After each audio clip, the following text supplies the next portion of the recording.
You know, one of the professors put a line up and says, make a decent profit decently.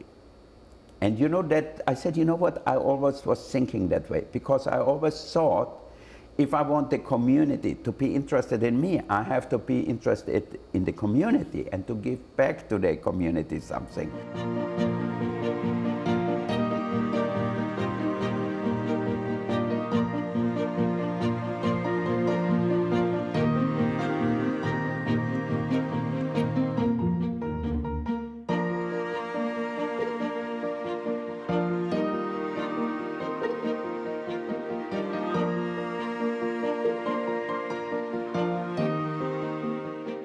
I really believe if you have a restaurant, there has to be part tradition and part evolution, part innovation. 6 years ago, I decided I'm bored the way it looked and everything. So I shut it down for 4 months. We remodeled the whole restaurant. It looked completely different. And we changed the menu. And all of a sudden, it started out again. So now, after being open for 36 years, last year was our best year. So it's expensive, but at the end it's cheap. What is more expensive, you know, if you go down? So I said, you know, it's great to reinvest money and give it a new life. You use the word quality a lot in many of your interviews. Yeah. Can you define quality? I think to me, quality is the best you can get. So that doesn't have to be expensive. People think with quality always, oh, it has to be caviar, or it has to be Japanese beef, or whatever it is. No, quality for me, if I go in the garden and pick the perfect lettuce or carrots, and it has the taste it should have, it's quality. The same thing is with people, quality people.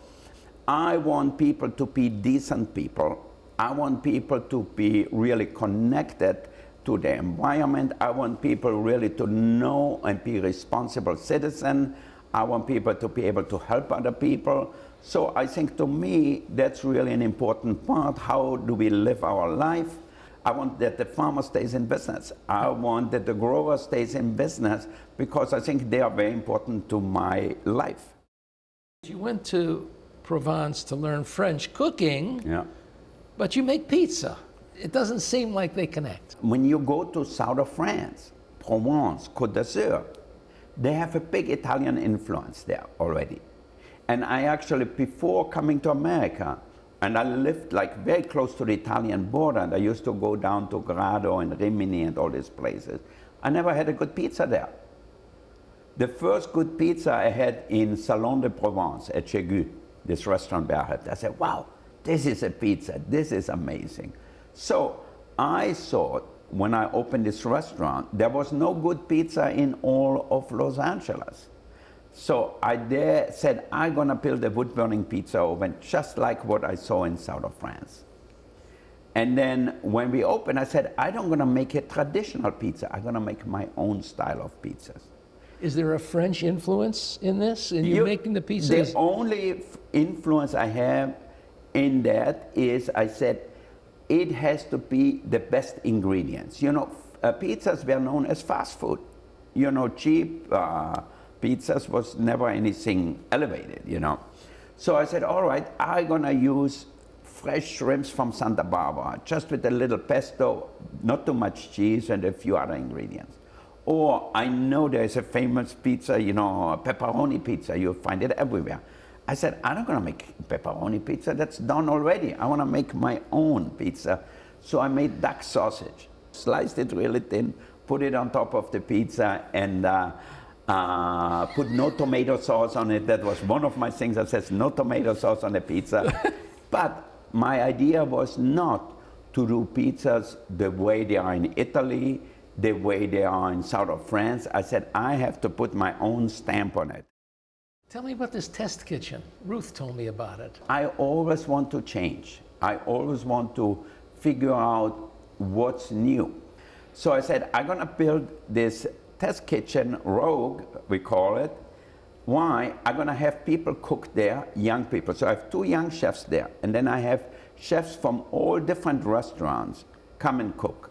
And I told them the only thing they have to do is make the best food they can and not do anything we do in our restaurant. It has to be something they never did. So now I force them to think how to be innovators, how to innovate, how to get us to the next level. And to me, it's the most exciting thing to see chefs who I didn't even think they have talent. So how do you learn from it? Do you go and take notes? Do you remember? Do you have them write it out? We write it out. We're going to publish a book about it. We take pictures. We document everything. I have them write down not the recipe, but what was the idea behind it and how you came to doing it that way. So instead of having like a cookbook, it's the idea which counts. So you go there and observe? I go there and observe, and I push them. I pushed them and said, well, this was already similar than last time, and so because we make a 16-course menu, and we change the menu every week. We sell out 4 weeks ahead. So every Monday we release for 4 weeks ahead, and it sells out in 15 minutes. And then we only open 4 days a week, and so we have people already, some of the people already in 1 year came 15 times. Why? Because it changes all the time. And now what I do is, like, I see the chefs coming, so instead of having just a policy and say, this is our menu, they come and so I tell them, why don't you put that in your restaurant? You know, you put that together, you put that dish together, put it up, sell it to the customer, go out and explain them how you did it. And they are so proud. And I think it gives them all this energy and it gives them this excitement because they feel like they are part of it, not just simple they are executing. It comes from them. Can you talk about Harvard Business School, where this came from and what it is? I did an interview with the Wall Street Journal. It was like 4 years ago. The journalist asked me, what is your dream? I said, I want to go to Harvard. In Austria, I grew up. I left school at 14. Never went to high school, never went to any college, nowhere. A few days later, a dean of the business school calls me up and says, Mr. Puck, when would you like to come to Harvard? And I was like, well, I don't know. I said, I don't know when I'm going to go, but I don't even use a computer. I said, how are we going to go? I said, okay, let me find out. He said, I have the right program for you.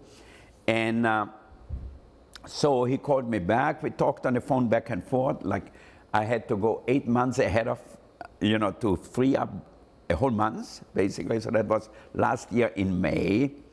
And I went there and I was so nervous. And at the beginning it was quite intense because you get so much information. But what was amazing there is the professors are so passionate in teaching. And I told them, I wish every school would have people like that. I got so inspired. I said, I can see why this is such a good school. It's the people, it's not the building, it's not where it's located, whatever, but it's the people they attract. The same thing what I do in my business. It's the people I attract to run our business who have the passion for it. One of the professors put a line up and says, make a decent profit decently. And that, I said, what, I always was thinking that way, because I always thought, if I want the community to be interested in me, I have to be interested in the community and to give back to the community something. And I learned how to articulate my vision much clearer. Before I used to be a little vague and I said, well, this and that. So now before I talk to people, I really think about it clearly and said, it has to be clear, because if it's not 100% clear to me, how is it going to be clear to them?